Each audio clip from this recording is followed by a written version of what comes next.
Bismillahirrahmanirrahim. Assalamualaikum warahmatullahi wabarakatuh.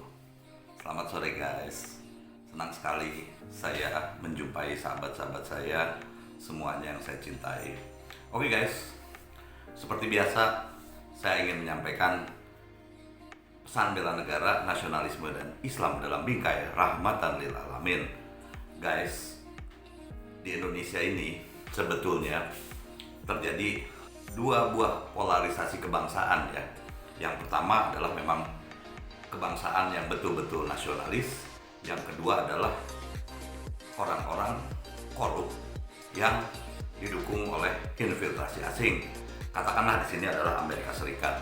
Oke guys, kita bisa melihat ya dari awal pencalonan presiden, siapa yang menjual agama, yang mengadakan kampanye dengan pola-pola radikalisme atau sentimen agama Islam, seperti mereka selalu meneriakkan memperjuangkan ulama, memperjuangkan agama dan sebagainya. Tapi sebetulnya isi ceramah mereka pun juga hanya menghujat dan mencaci maki ya. Bahkan ada beberapa orang yang mendukung koruptor itu seolah-olah menjadi public figure atau menjadi seorang pengamat politik. Siapa saja mereka ya, tentu kita sudah tahu ya, seperti Fadlizon, Refli Harun, Riza Ramli dan sebagainya. Itu isinya hanya menjelek-jelekan pemerintah tanpa solusi ya. Tidak pernah mereka merangkul rakyat untuk memberikan edukasi bagaimana rakyat ini bisa berpolitik dan berdaulat. Tidak ada. Termasuk ustadz-ustadznya pun juga sama, hanya menyerang NU, menyerang ini, menyerang pemerintah dan sebagainya. Mana pernah mereka memberikan satu penjelasan yang mencerahkan akhlak ya. Misalnya, kamu harus bantu bangsa Indonesia ini, membantu fakir miskin dengan memberikan satu pertolongan langsung. Ini malah minta sedekah dan sebagainya, minta sumbangan. Akhirnya mereka pun kaya-kaya. Jadi jelas ya bahwa ini adalah satu sistem atau satu platform yang memang dibidani oleh Amerika Serikat atau negara-negara Eropa yang bersekutu dengan Amerika Serikat, dibantu oleh para politikus korup, yang dibantu juga orang-orang bayaran yang tujuannya untuk memecah belah negeri. Kondisi ini ternyata bisa diredam dengan baik oleh pemerintah yang dipimpin oleh Bapak Jokowi. Oke guys, saya bukan pendapat saya sendiri, tapi mari kita lihat pembicaraan saya dengan Habib Kribo atau Habib Zain Assegaf ya, teman saya yang sangat saya kagumi. Oke, mari kita lihat. Era Jokowi nasionalisme yang tinggi. Dulu yang orang apatis waktu presiden sebelumnya, siapa mau turun? Terus gini Bib, yang saya khawatirkan tuh mengenai masalah radikalisme. Itu perkiraan Habib gimana? Sebenarnya kan banyak kepentingan nih. Pokoknya semua gerakan apapun ini dipolitisasi, ada sutradaranya. Iya.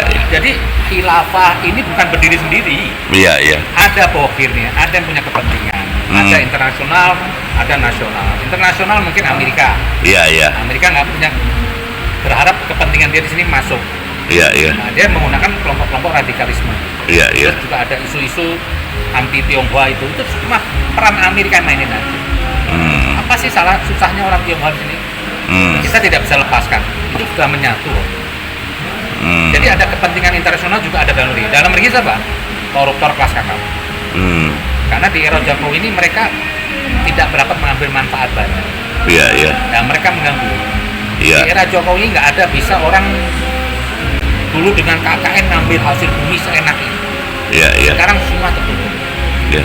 Jadi banyak yang dirugikan lah. Iya. Di era Jokowi ini pengusaha dulu Iya. kerja punya KTBC, keluarin duit, dapat proyek, dia buat. Nah, era Jokowi ini enggak, jadi ada kemurnian. Iya. Nah, terus kepentingan luar negeri itu banyak yang dirugikan karena apa? Freeport diambil. Itu kan Amerika terusik. Iya. Terus Chevron. Nah, terus lagi Eropa dirugikan apa? Sekarang tidak bisa ekspor bahan baku. Iya. Karena Eropa itu nggak punya hasil bumi. Ya dengan kemarin zaman era SBY itu dikirim nikel, bahan mentah semuanya. Mereka punya industri di sana. Mungkin Jokowi dapat bisikan dari Cina juga, disuruh buat industri di sini sampai barang jadi. Jadi intinya bicara radikalisme itu memang Itu permainan aja loh. Dan segelintir aja yang main cuma di Jakarta, tapi kita perlu waspada. Karena ini kan bangkai ini. Iya. Kalau nggak dicegah besok, ada negeri ini saling membunuh sama anak bangsa. Iya, Tetap seperti kita harus waspada, kita harus lawan. oke. Karena ini kan bangkai ini. Iya. Kalau nggak dicegah besok, ada negeri ini saling membunuh sama anak bangsa. Iya, Tetap seperti kita harus waspada, kita harus lawan. oke. Kan Amerika menggunakan agama kan, di negara mayoritas Islam dia menggunakan agama. Seperti ISIS, itu kan semua permainan Amerika untuk menguasai suatu daerah. Oke. Jadi tidak ada masalah. Iya. Kalau hubungan internasional saya pikir apa? Kita ini harus berkiblat ke Cina aja Pak. Karena Cina itu juga membangun di Arab, di Iya. Afrika. Itu sampai di Afrika tuh Ethiopia yang dulu kita dengar lagunya Iwan Fals, Iya. negara termiskin kan. Iya. Sekarang sudah jadi Little Tiongkok. Sudah punya kereta cepat kita punya. Dia bangun di Arab, di Suriah. Andai kalau tidak ada Cina, mungkin Arab Timur Tengah itu sudah dilibas sama Amerika. Termasuk Indonesia. Jadi kenapa Amerika nggak berani dengan Indonesia? Karena kita punya backup kan Cina. Oke. Nah, dengan pembangunan investasi banyak Cina di Indonesia ini, besok Amerika nggak bisa ngebom Indonesia. Iya. Seperti di Iran.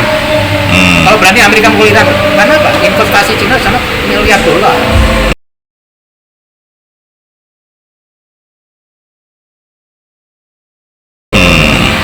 Nah, cuma sekarang diganggu terus, dibilang tenaga kerja banyak ini, itu semua cuma 40.000. Iya, Tenaga iya. kerja asing di Indonesia itu cuma 0,03%. Total 100.000. Oke. 40. Masa Cina mau hukum? Kan nggak Oke. mungkin. Ya itu kemarin yang perkataan Sutioso tuh bagi saya tuh ada hoax yang tidak baik untuk NKRI. Jadi jalanin aja lah. Negeri ini ke depan, bangsa Indonesia, saya yakin 10 tahun ke depan ini salah satu negara terbesar. Oke. Kalau Arab punya minyak 10% untuk menyuplai dunia bisa tumpah itu. Kita punya 30% lebih tinggal di dunia. Ada di Indonesia. Terus tanggapan Habib mengenai NU nih terakhir. NU sih oke-oke aja. Ya. NU bagi saya itu benteng NKRI lah. Oke. Untuk mencegah Islam radikal. Oke. Kalau nggak ada NU mungkin ini kelompok-kelompok ISIS Amerika dengan mudah lah adu domba umat Islam.